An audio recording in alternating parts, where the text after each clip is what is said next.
بسم اللہ الرحمن الرحیم۔ حضرات ذی وقار اللہ کے فضل حضور علیہ السلام کی نظر عنایت سے پھر تشریف کے لیے مخاطب ہے۔ اس عنوان کے تحت حدیث نمبر 2 آتی ہے، جس میں حضرت انس بن مالک رضی اللہ تعالی عنہ راوی ہیں۔ آپ فرماتے ہیں کہ نبی پاک صلی اللہ علیہ وسلم کے در دولت کی طرف 3 بندے آئے، اس غرض سے کہ ہم معلوم کریں کہ نبی پاک صلی اللہ علیہ وسلم کتنی عبادت کرتے ہیں۔ جب وہ بندے در دولت پہ پہنچے تو انہوں نے اماں جی سے دریافت کیا، تو اماں جی نے حضور صلی اللہ علیہ وسلم کی عبادت کا ذکر کیا۔ انہوں نے اس کو تھوڑا محسوس کیا اور وہ اپنے الفاظ میں کہنے لگے کہ حضور صلی اللہ علیہ وسلم تو اللہ کے آخری نبی ہیں، اور حضور کی برکت سے حضور کے خاندان کے اگلے اور پچھلے لوگوں کے گناہوں کو معاف کر دیا گیا ہے، ہم حضور صلی اللہ علیہ وسلم کا مقابلہ کہاں کر سکتے ہیں؟ تو ان میں سے ایک بندے نے کہا کہ اللہ کی قسم اب میں ساری رات نماز پڑھا کروں گا، سویا نہیں کروں گا۔ دوسرے نے کہا کہ میں ہمیشہ روزہ رکھا کروں گا، اور تیسرے نے کہا میں عورتوں سے ہمیشہ علیحدگی اختیار کر لیتا ہوں، یعنی نکاح نہیں کروں گا۔ آقا دو عالم صلی اللہ علیہ وسلم نے ان کے الفاظ سنے، حضور پائے تشریف لے آئے۔ آقا دو عالم صلی اللہ علیہ وسلم نے فرمایا، باخدا میں تم سے زیادہ اللہ سے ڈرنے والا ہوں، اور میں تم سے زیادہ متقی ہوں۔ تو آقا دو عالم صلی اللہ علیہ وسلم نے فرمایا، میری طرف دیکھو، میں سوتا بھی ہوں اور اللہ کی عبادت بھی کرتا ہوں۔ واہ! آقا دو عالم صلی اللہ علیہ وسلم کی عظمت کا تو کیا کہنا۔ جب حضور عبادت کرتے ہیں تو اللہ فرماتا ہے، یا ایھا المزمل، اے مزمل کی چادر اوڑھنے والے، قم اللیل الا قلیلا، تھوڑا قیام کیا کرو، نصفہ او انقص، رات کا آدھا یا کچھ حصہ قیام کیا کرو، منہ قلیلا، یا اس سے بھی تھوڑا۔ تو یہ حضور صلی اللہ علیہ وسلم کی عبادت ہے، اللہ کو اتنی محبوب ہے۔ اللہ محبوب کو خود فرما رہا ہے کہ کچھ دن محبوب آرام بھی کر لیا کرو۔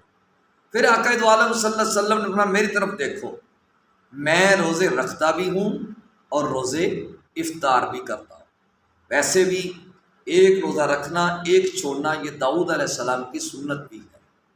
پھر حضور صلی اللہ علیہ وسلم نے فرمایا، میری طرف دیکھو، میں نے شادیاں بھی کی ہیں۔ پھر آقا دو عالم صلی اللہ علیہ وسلم نے فرمایا، جس نے میری سنت کو چھوڑا وہ ہم میں سے نہیں ہے۔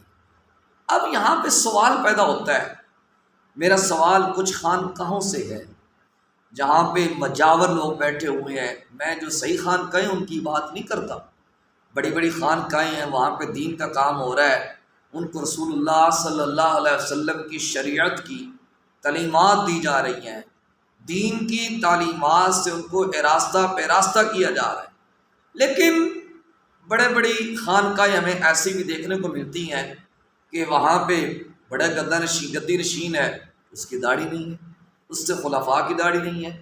اچھا آگے سے سوال کرے تو کہتے ہیں بس جی چھوڑیں جی، داڑھی والا بخشے گا تو ہمیں بخشے جائیں گے۔ یہ سنت کی وہ اہانت کر رہے ہوتے ہیں جو کہ عام بندے کو محسوس نہیں ہو رہی ہوتی۔ یا اسی طرح کہتے ہیں اگر کسی سے کہو کہ جناب نماز نہیں پڑھتے، وہ کہتے ہیں جی نماز پڑھنے والے بخشے گا تو ہم بھی بخشے جائیں گے۔ نمازوں میں کیا رکھا ہے؟ یہ فلاں بندہ نماز پڑھتا ہے، اس کا یہ قصور ہے، وہ دوسروں کو دھوکہ دیتا ہے۔ بھائی اس میں نماز کا قصور تو نہیں ہے نا، نماز پڑھنے والے کا قصور نکالے، نماز کا قصور نہ نکالے۔ بعض لوگ کہتے ہیں تھوڑے جی روزہ رکھ کے کیا کرنا ہے، ہمارا دل کا روزہ ہے۔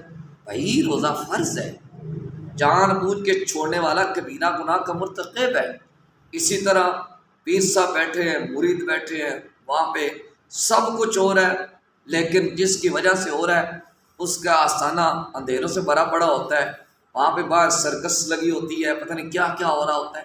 تو یہ ہمیں سوچنا ہے، ہمیں اللہ تعالیٰ نے عقل بھی دی ہے، فہم بھی دی ہے، فراست بھی دی ہے۔ ہم ذرا دیکھ کے انتخاب کریں۔ پیر وہی ہوتا ہے جس کی زندگی اللہ اور اللہ کے رسول پاک کے طریقے کے مطابق بسر ہو رہی ہو، جو چلتا پھرتا سنت مصطفیٰ جان رحمت صلی اللہ علیہ وسلم کا مظہر نظر آئے۔ وہ ایک پیر صاحب کی بات ہے نا، ایک بزرگ تھے تو ان کے پاس کوئی بندہ چلا گیا، 3 دن ٹھہرا۔ میں نے آپ کا بڑا نام سنا تھا جی، بڑا چرچا سنا تھا، میں آپ کا مرید ہونے کے لیے آیا تھا، آپ کی کوئی کرامت نہیں دیکھی، تو آپ نے فرمایا بھی 3 دن میرے پاس رہا ہے، میرا کوئی کام خلاف سننا دیکھا ہے حضور صلی اللہ علیہ وسلم کی سنت کے خلاف؟ کہا جی ایسا تو کوئی نہیں دیکھا۔ تو فرمایا اس سے بڑی کرامت کیا ہو سکتی ہے کہ میں اپنی زندگی کو سنت مصطفی میں گزارتا ہوں۔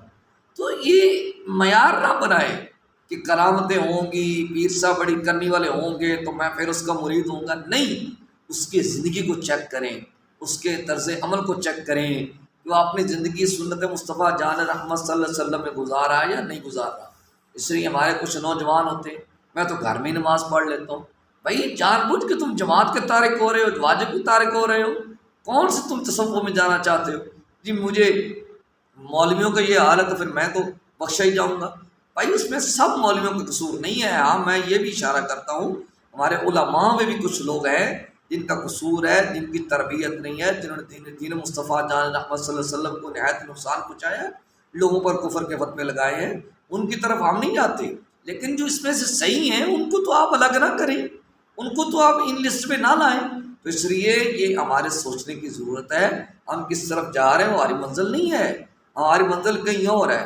اس سے اگلی حدیث سے پاک ہے، حضرت عبداللہ ابن مسعود رضی اللہ تعالیٰ عنہ سے روایت ہے، نبی پاک صلی اللہ علیہ وسلم نے تکلف اٹھانے والا، سختی اٹھانے والا بندہ اچھا نہیں ہوتا۔ ہر چیز اپنے پہ لازم کرتے چلے جانا، میں یہ بھی کروں گا، میں وہ بھی کروں گا، فلاں بھی کروں گا، فلاں بھی کروں گا۔ بھائی جو شریعت نے تمہیں کہا وہ کرو، اپنی طرف سے تم اپنے آپ پر چیزیں فرض کرتے چلے جا رہے ہو، واجب کرتے چلے جا رہے ہو، بعد میں ادا نہیں ہو پاتی تو بندہ گناہ گار ٹھہرتا ہے۔ اس لیے میانہ روی سے کام لیا کریں۔ اس سارے باب میں اس چیز کی طرف اشارہ ہے کہ میانہ روی سے کام لینا۔ اللہ پاک کی بارگاہ میں التجا ہے، اللہ پاک مجھے اور آپ کو ان باتوں پہ عمل کرنے کی توفیق عطا کرے۔ صلی اللہ تعالیٰ علی محمد وآلہ وصحبہ اجمعین برحمتک یا ارحم